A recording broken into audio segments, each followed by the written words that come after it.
най-бързата ефективна техника за намаляне на стрес и тревожност, особено когато сте с други хора.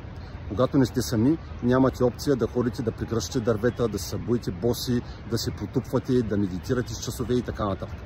Какво може да направите? Техниката се нарича дишане на радостта и с нея започва всяка една моя практика. Какво представлява? 3 бързи и резки вдишвания през носа, задържате за няколко секунди дъха и издишате много бавно през устата. Как изглежда?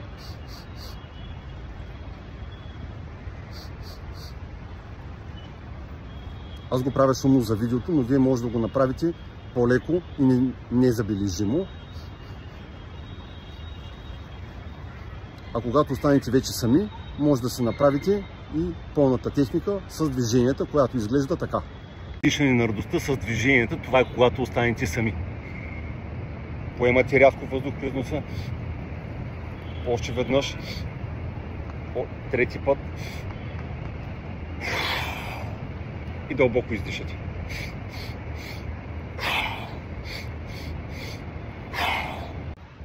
Пробвайте и споделете в коментар как ви се е отразил. Чао и до скоро!